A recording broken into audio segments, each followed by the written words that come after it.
She's a fashion blogger, model, and entrepreneur. She's amazing. The latest tips on fashion, beauty, wellness, travel, and her lifestyle. And now, here's the founder and creator of Not Basic Blonde, Olasha.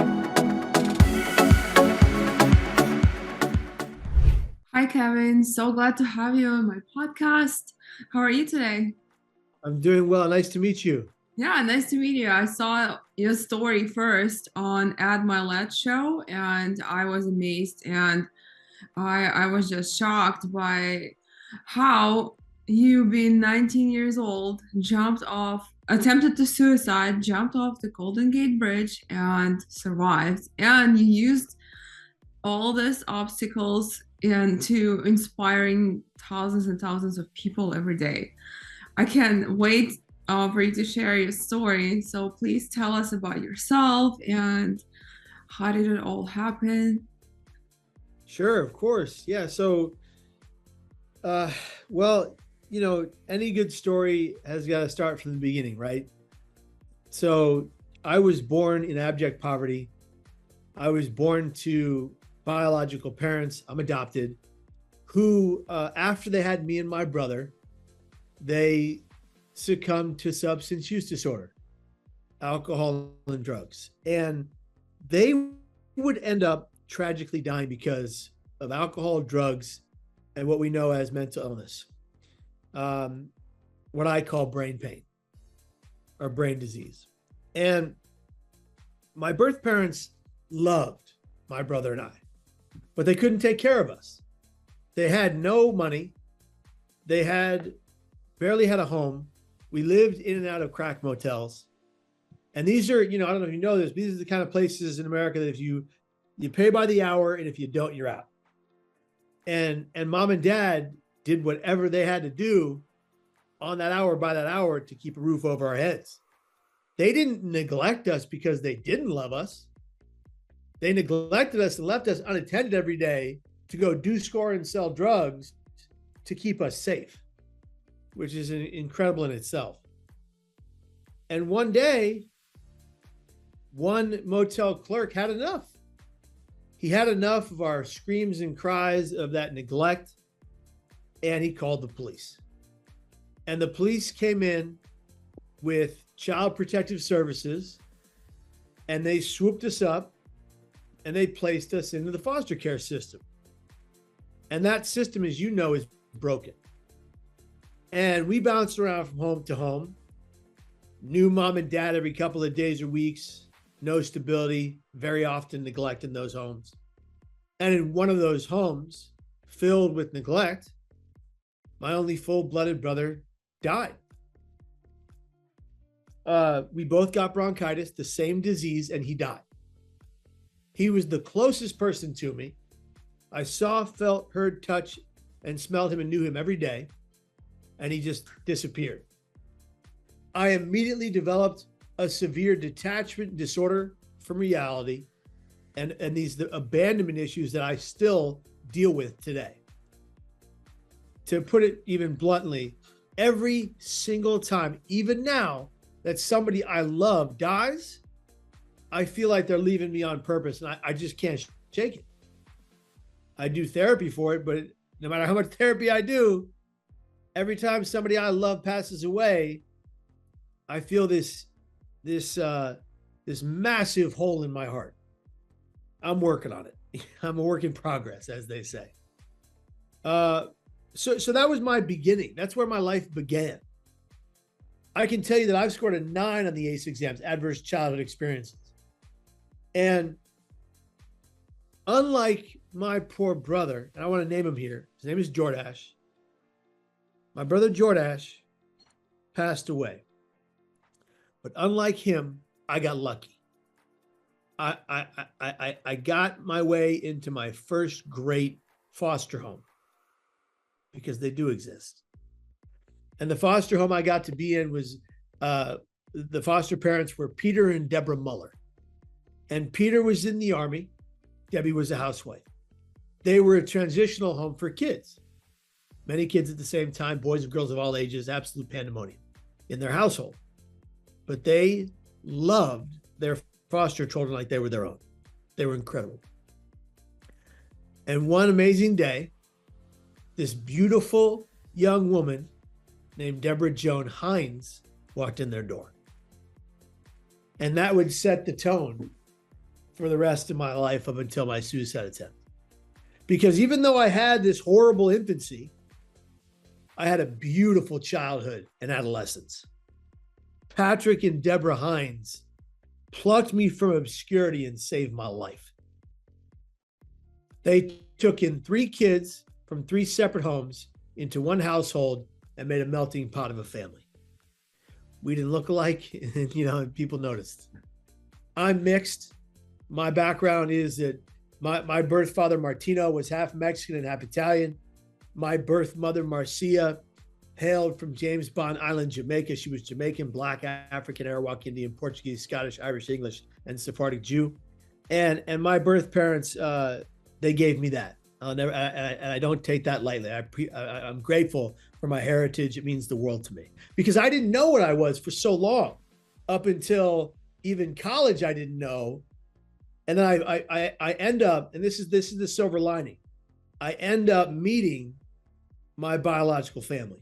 Now, my birth mom and dad had long passed very tragically from their disease, but I got to meet a half sister I didn't know I had, a half brother I didn't know I had who has shared the same birthday as me. I got to meet all of my cousins who live in the same state that I live in today. It's incredible. And that was by accident, not that was by chance. We didn't plan that. I got to meet all of them. I'm going to spend Christmas Eve with all of them. And they look like me, it's incredible. I never had that growing up. But anyway, back to the point at hand. So I grew up in the Hines family, and Pat and Debbie Hines saved my life, give me the world. And my brother's Black, my sister's white, I'm mixed. Pat and Debbie are Irish and German. I always say people were confused. They didn't know what the hell was going on when they saw us. And let me be even more clear. When we would go to restaurants, there were some restaurants in California that would not allow us to sit down and eat at night as a family because of what we look like. Instead of taking it personally, we got up, went somewhere else, ate something else. We were happy with the beautiful family we created, that Pat and Debbie had created. And growing up, I honestly believed nothing could go sideways from this point. I thought I'd grow up, I'd get into that school my dad's always talking about, get that great job my parents are always speaking of, and find success because I've been given opportunity like so many American children and children in the world don't get the privilege of having, right? Opportunity and a chance. Jordash had no opportunity. Jordash had no chance. He died. But I did. But even with that chance, at 17 and a half, my brain broke. I had a complete mental breakdown in front of 1,200 people at a theater show I was performing in. I ended up seeing a psychiatrist. That doctor ended up being on methamphetamines the entire time. He treated me and his other patients. He was considered one of the best in his field. He would take his life. My favorite teacher, may he rest in peace, John Fennell. He was my hero. He was my mentor. He was one of my greatest friends. I looked at him as a second father figure. He would take his life.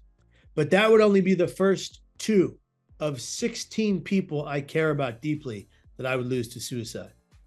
I get to this point in my life where I'm battling and living with bipolar depression, but I don't want to believe it. I don't want to admit it. So I'm lying to myself the whole time. You don't have this disease. You're not flawed. I looked at it the wrong way. We call what I was doing to myself and what other people were doing to me and my family and friends group stigma, but that's too light of a word. That word is antiquated. The word is discrimination. I discriminated against myself, and people around me discriminated against me because of brain pain.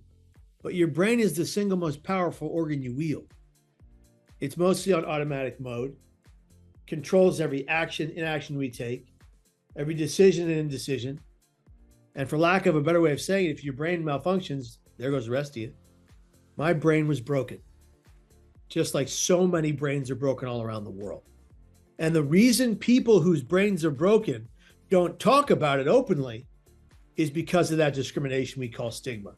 The reason they don't say the words, I need now, every time they're suicidal, instead they go attempt or they die, is because of fear of being judged. So let's wipe that off the face of the earth, that fear. Let's take that judgment away, and let's have every sane person in America and around the world who's doing well mentally, who has a good and safe brain, look at people in pain and say, I got your back. I'm here for you. What do you need from me? It's all too easy to say you're not alone to someone. It's a lot harder to say, I know what it's like to be alone. I know what it's like to feel that pain. I will walk with you in that pain. I am with you. I've got you. That's a whole different ballgame. And it's easy to say, check on your strong friends who seem like they're doing well. But what do you actually want to do? You want to call them. You want to text them. You want to FaceTime them. You want to see their faces. And you want to say, hey, what do you need from me right now to stay right here? Do you need me to come over? Do you need me to cross the state line and physically be there for you? Or are you in such a dangerous place that we need to get you to a hospital? And the tragic part about that option is it's scary. It can be stressful beyond belief. It can be violent. The stressful part about that option is that you might only get in for 72 hours and your problem is definitely not fixed by then. But I grew up in that household. I developed bipolar depression. And because of that disease, I attempted to take my life in a way that is 99.9% fatal. 99.9% of the people that have leapt off that bridge are gone forever. I get the privilege of being here with you right now. I live in the present. I'm truly grateful for every millisecond of this life. And right now, I'm grateful for you interviewing me on this podcast. I'm amazed by your story and so sorry you had to go through so much. And also by you being also saved from such a tragedy, I think you had way bigger purpose in life to inspire other people and share it with the world. So it wasn't definitely your time to go. And it was crazy. Like, I'm just shook by the story. And mental issues in US are so common and so unspoken. Like, we are always quiet about these issues. And the thing is, we only talk about suicide. Sometimes there are suicide like awareness months or suicide like awareness day. We only talk about those days, but what about the rest of the life? People struggle every day and they struggle like terribly and they can't get any help. But okay, help in America about mental health, it's a little bit fucked up because I went myself through panic attacks, anxiety, and they diagnosed me with depression. I'm never depressed. I just had anxiety and panic attacks, and I had to take like antidepressants for it. And I grew up in Ukraine, and for me, the stigma around just antidepressants or any brain meds, what they call, is just terrible because it's like basically you're mentally sick, which you're not, but you know, the stigma around this, the mental health is the worst. And when I had to take it, when I had to see psychiatrists and I had to see therapists, for me, it was like traumatic because like I'm a totally healthy person, but I have to see psychiatrists. This is like for, you would think it's only for mentally ill people. I mean, not knowing you would think that, but I mean, of course, I changed my perspective on it. And I thought like, I mean, I kind of told myself if I would do it sooner, I wouldn't have to suffer that long because I had anxiety, but it happened to me only And what they told me is, the whole my life I was fine, but only like 3, 4 years it happened to me, and I went to a point where I couldn't eat, I couldn't be by myself, I couldn't like live, so I really need help. And it was because of the burnout and toxic relationships I had and all the stress that I had. So I guess it all piled up and created that for me.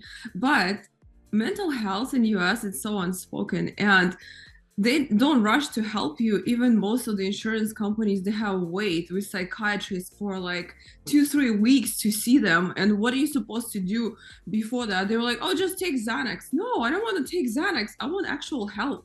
I want somebody to tell me how can I navigate from this feeling that I have to the normal feeling, and what can I do? I don't want to take medicine, and I don't want to get used to it, but like, what are the other ways?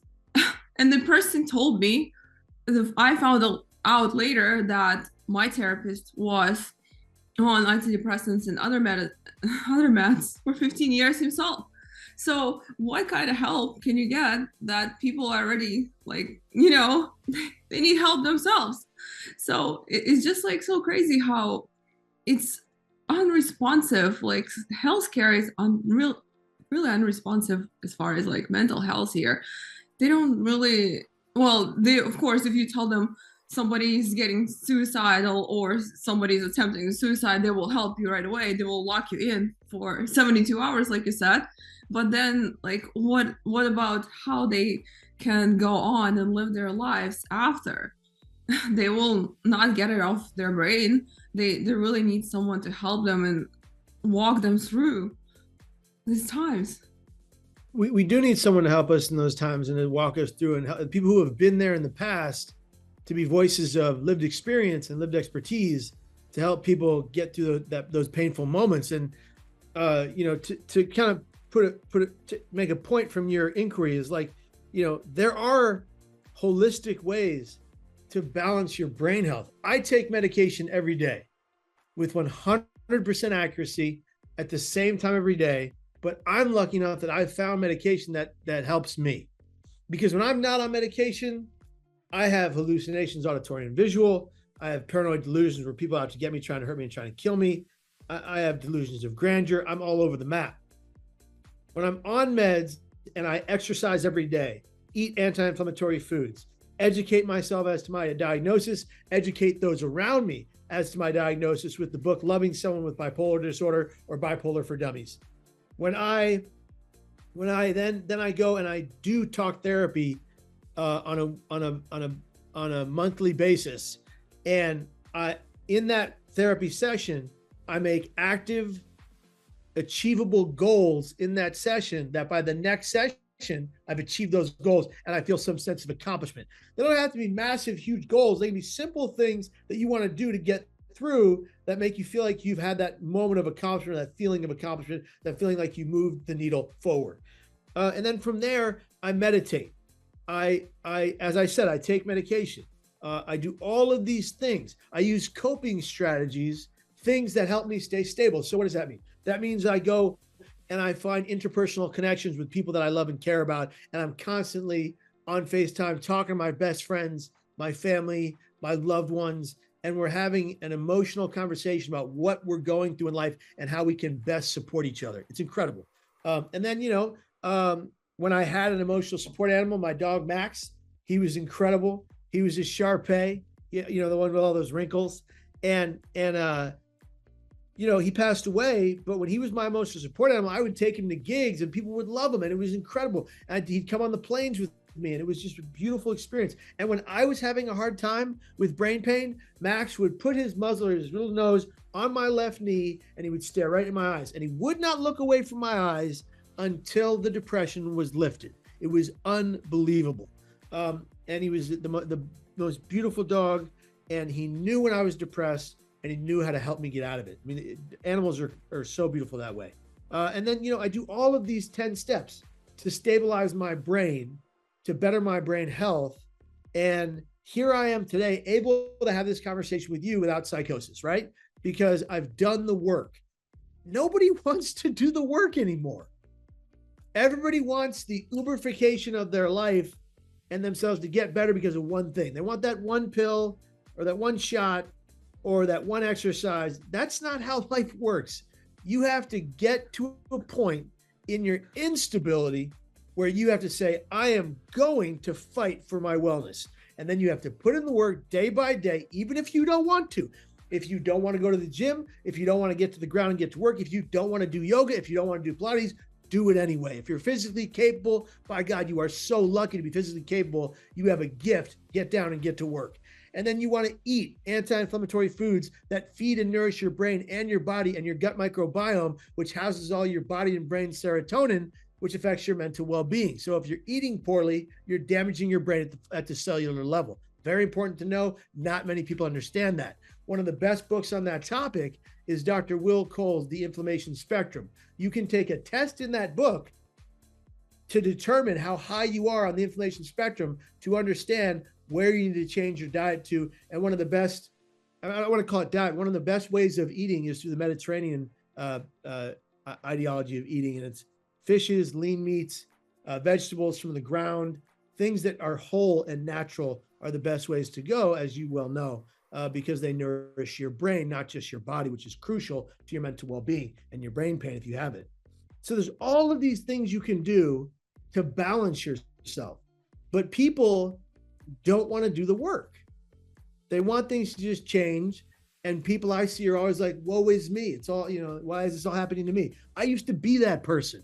I used to be the guy that was in so much lethal emotional pain before my attempt off the Golden Gate Bridge. I said, woe is me. It's all, why is this happening to me? Why do I have to have this disease? What I didn't do at the time was say, what can I do to change my perspective so I can survive my pain? And that's where people get it wrong, is you need to change your perspective. You need to look at things like, because if you have a negative mindset, if you say repeatedly to yourself in the mirror that you're dumb, stupid, fat, ugly, what are you going to believe? You're going to believe that stuff. But if you look in the mirror and you go, you are beautiful, you are gorgeous, you are amazing, you are the greatest, you are phenomenal, I love you, and you do that every day, eventually you'll believe it. Why?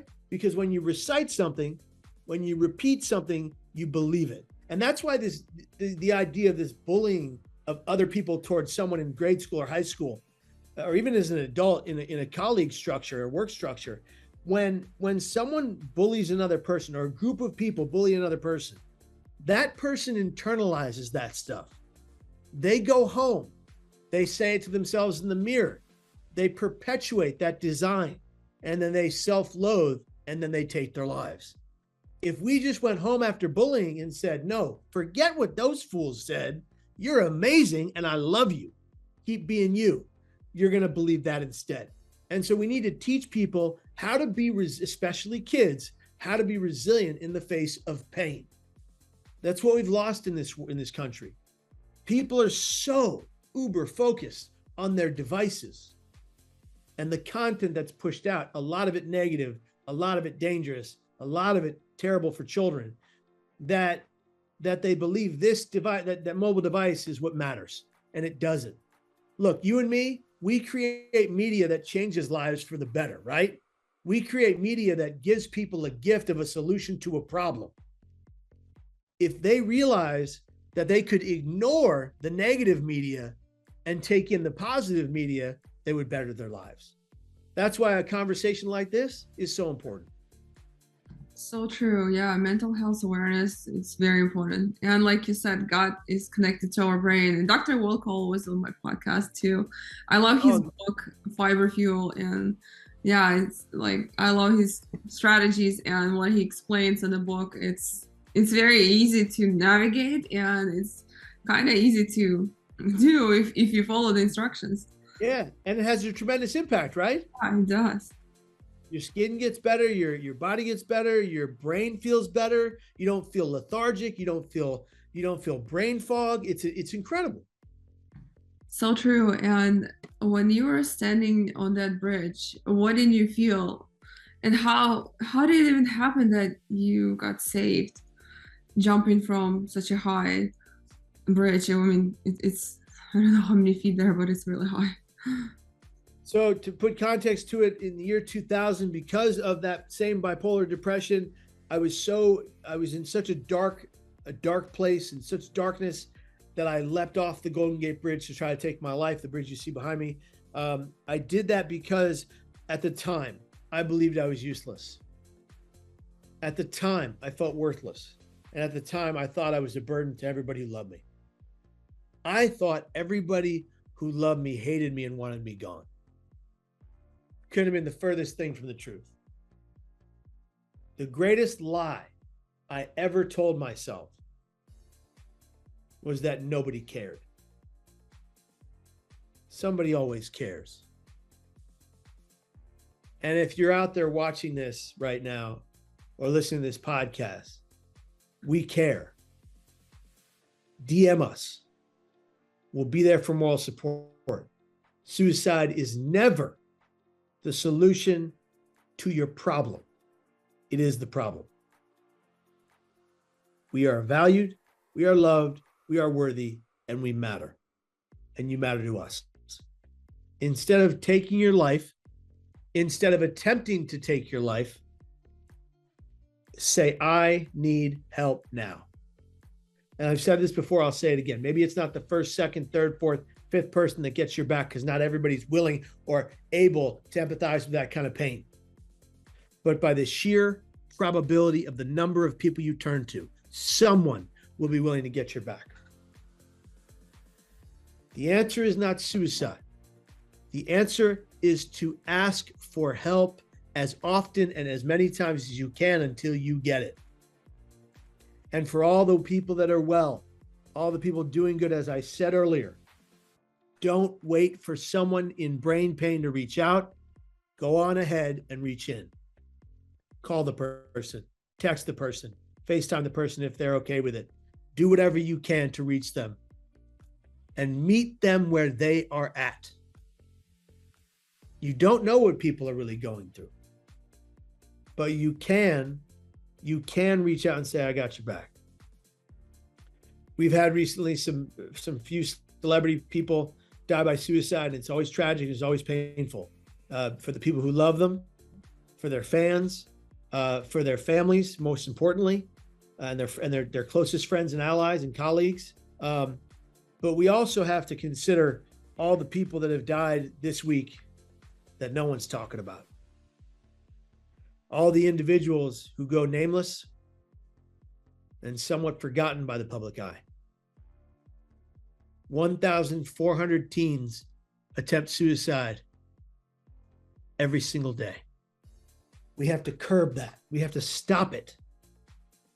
And that means the only way to stop it is by lacking any judgment for people in pain so that they feel comfortable saying those words, I need help now.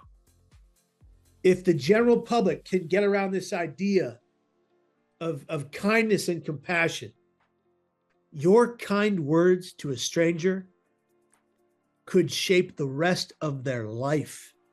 It could save it.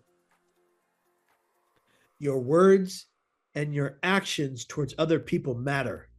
That's why it drives me absolutely bananas when these kids write online cyberbullying to someone else to take their life.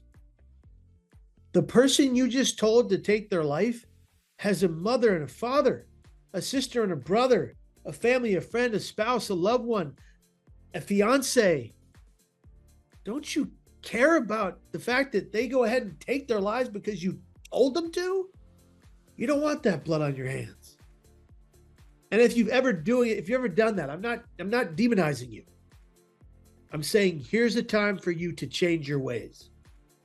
You're 1,000 times greater than the worst thing you've ever done. Change now. I'm not perfect.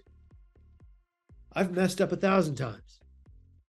But I work tirelessly to get better, to be better, to do better. So do better, one day at a time. When you jump from that bridge and you already knew that you're going to fall and there is no way back, what did you think? I mean, of course, you said you regret it, but how did you even get saved from such a high? I prayed on the way down. God, please save me. I don't want to die. What have I just done? I hit the water. I went down 70 feet beneath the water's surface. I opened my eyes and I was drowning. I shot to the surface as fast as my arms would take me. I got closer and closer to the surface of the water after jumping off the Golden Gate Bridge, the most common place for suicide in the world. I got to the break in the water. I got above the water. I took a breath, went back down, and I kept coming up and going down. I couldn't stay above water. So I go down one more time. I don't think I'm going to make it. I think this is it. This is where I go. And nobody is going to know that I don't want to die. No one's going to know that I knew I made a mistake. What have I just done?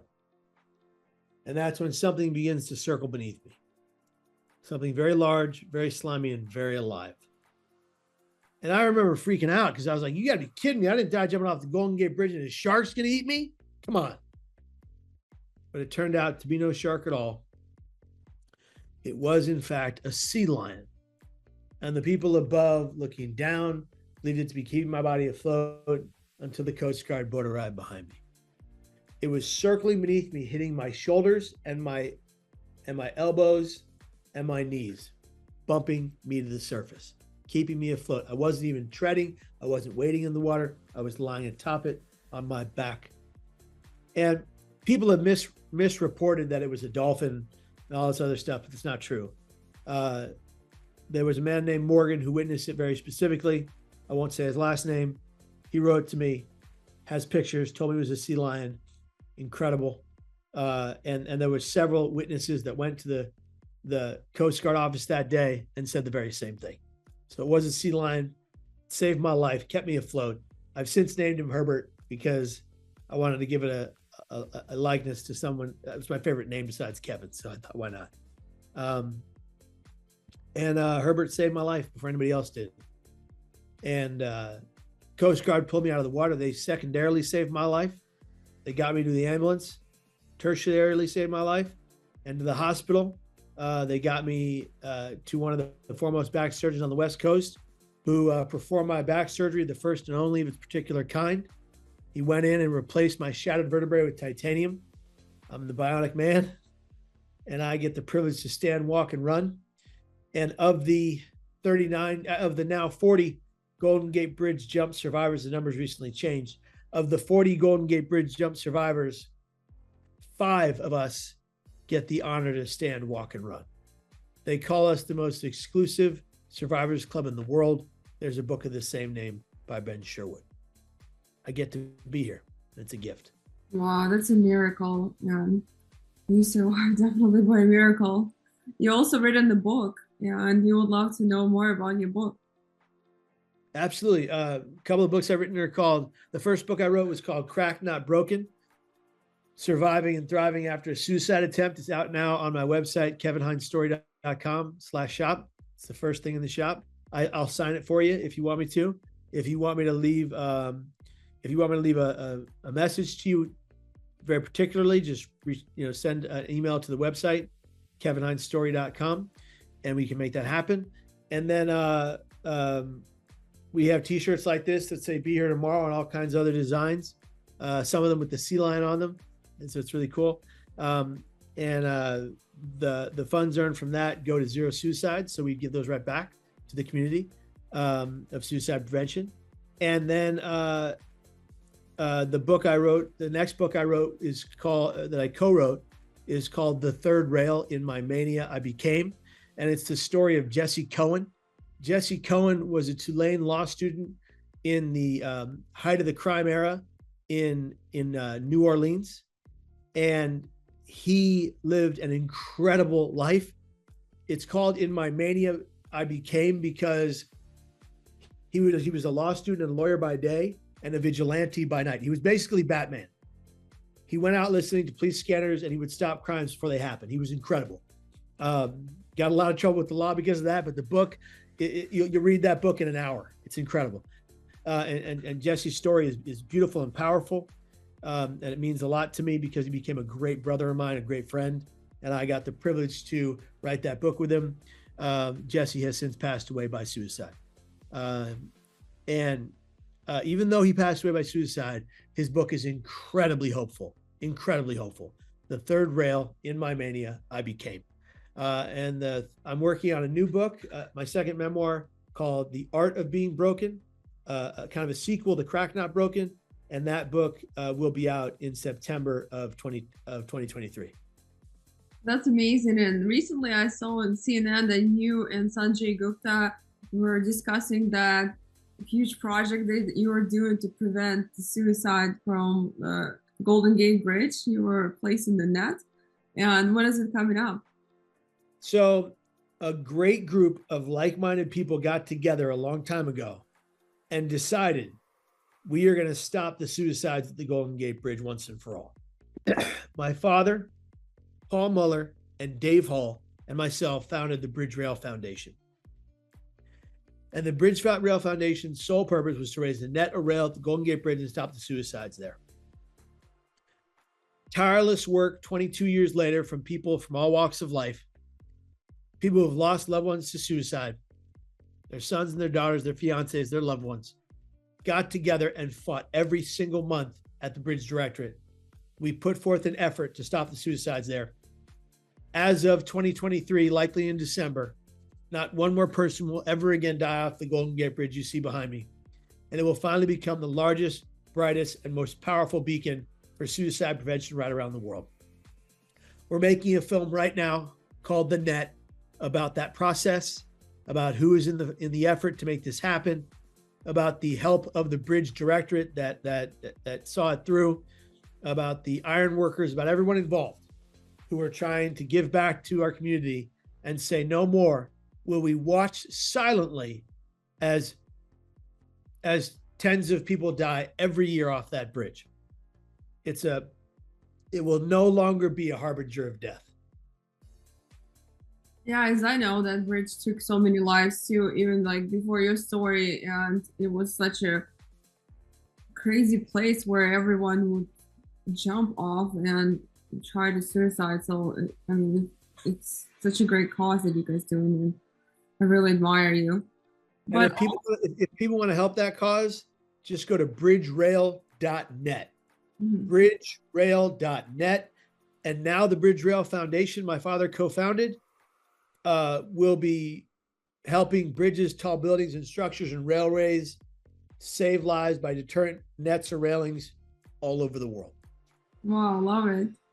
And when you know someone or someone who's trying to kind of commit suicide or probably even might, and they don't want to accept help, what should you do in this case? So if you know someone who's considering dying by suicide, I want you to do something very specific. I want you to gather 3 to 5 of their closest allies and write them a handwritten letter. That letter is called a caring letter, and it matters. Dr. Jerry Motto was a 1970s psychiatrist, head of psychiatry at the VA in San Francisco back in the day. And he and his wife created the caring letters. And the caring letters are comprised of sentences about love for that person, compassion, empathy, lack of judgment, and all the signs, symptoms, and triggers you're worried about in them, what they're dealing with. You get 5 people to write a similar letter. You mail it to them physically. Who doesn't like getting mail when it's not a bill? It's like a gift. You get that mail. You couple it with a caring package, all of that person's favorite things in a basket, their favorite food, their favorite candy, their favorite whatever. Put it in a basket, top it off with those letters, send it in the mail. Do it for Christmas. Do it this Christmas. Do it for Hanukkah. Do it for Kwanzaa. Do it for holiday season. Just do it to the people you know are struggling or you think may be struggling. You could save their life. Because what happens is the person who is in denial of their brain health struggle, who reads letters from 5 people that say they're going through a brain health struggle, it opens their minds, opens their hearts, opens their eyes to their struggle, and they may very well come out of it going, okay, I need help now. And also, so many people do it so silently that you would not even expect it. I was at the party one day and one girl came up to me and she said her husband took his own life by, I think he overdosed, not sure. But I mean, she would never tell that he would be suicidal, or he never acted like that. He was always happy and he was always just a normal, happy person. And one day that happened to him. What should you do in this case when someone does this in your family or someone you know? Yeah. Yeah. Well, first we have to understand that no matter what someone has financially, no matter what successes they've experienced, no matter how happy they seem on the outside, we never truly know what someone's going through on the inside. So that's why when you see someone who when you have a situation where you lose someone to suicide, someone you love, someone you know, someone you care about, or a colleague that you're close with, you have to sit around a table and talk about that person. You have to say all of the good memories about that person. And you have to encourage people around you to not shy away from talking about that person. You don't always have to talk about how they died, but talk about how they lived before they were in that pain. I like to do something for the people I've lost to suicide. For a lot of them, I like to celebrate their birthday. I like to honor their memory. And on that day, with that cake and a candle, to myself and my wife and that one person, I recount the good times. I'm not allowing myself to talk about the bad times, only recounting the good times. I miss Jesse very much, but his book immortalizes him in a way that's beautiful, that's safe, that's effective, and that helps other people. And I want you to consider, if you've lost someone, recognizing immediately that it's not your fault. They didn't die in spite of you. They didn't die because of you. They died because of a lethal emotional pain that had nothing to do with you. Remember that. That weight is not yours to carry. That's too much weight for anyone to bear. I love how you said it, because sometimes we blame ourselves if we done something wrong or we could have done something better, and for someone's faults, and probably, yeah, like I said, blaming ourselves for this, and it's not our fault. It's just the person had their issues they were not sharing with anyone, and they decided to do so. So you can't be responsible for someone's action. Why do you think why do you think suicide is not selfish act, or it is selfish act? I know that suicide is not a selfish act. To be selfish, you have to know you're hurting other people. You have to know you're doing damage. People who die by suicide aren't trying to hurt the people they're leaving behind. They're trying to stop the pain. They don't want to die. They believe they have to. And those are two categorically different things. They believe they have no other choice because they believe that pain is never going away. What they can't comprehend is that with a great deal of hard work, they can find themselves on the other end of that diagram, that end of hope, happiness, love, and wellness, as opposed to that place of darkness, destruction, hate, and pain. They can't see this side. We, as people who are sane and well, have to show them that they can meet it. And how do you stay mentally healthy? I mean, I know I know you shared before that it's keeping your nutrition, exercising, and trying to stay away from the phone, and all these basic things, but what are the other ways? I mean, the other ways are just talking to my family and friends and letting them know how much I love them.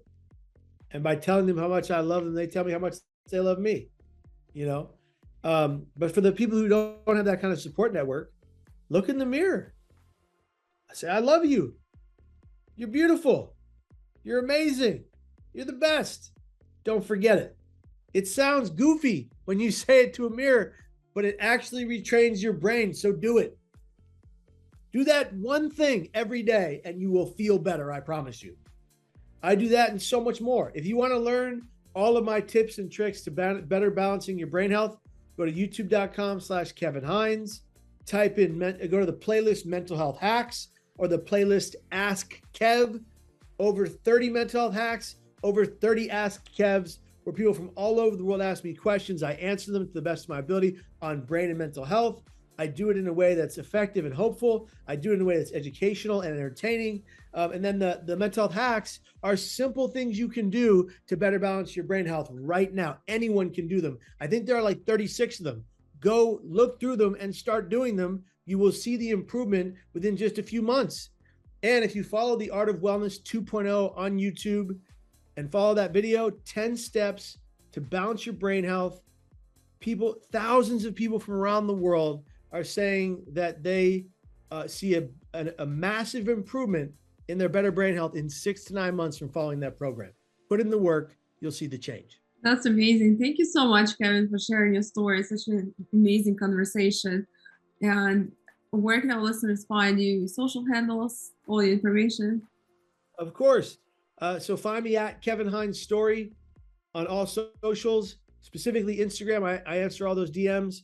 Find me at youtube.com/Kevin Hines. I think we have 640 videos, all designed to better your brain health. Take them, they're free, they're yours. And then, we make documentaries. So check out the KevinHinesStory.com website and check out our shop in case you want to get into that gear. Because when you walk into a place with a Beer Tomorrow shirt on, or a Hope Help Heals shirt on, or a Conquer Your Pain, someone's going to ask you what that shirt means, and then you get to have a conversation about what it means to you. That's amazing. Thank you so much, Kevin. Thank you for having me. I really appreciate it. Nice to meet you again. Thank you. Nice to meet you.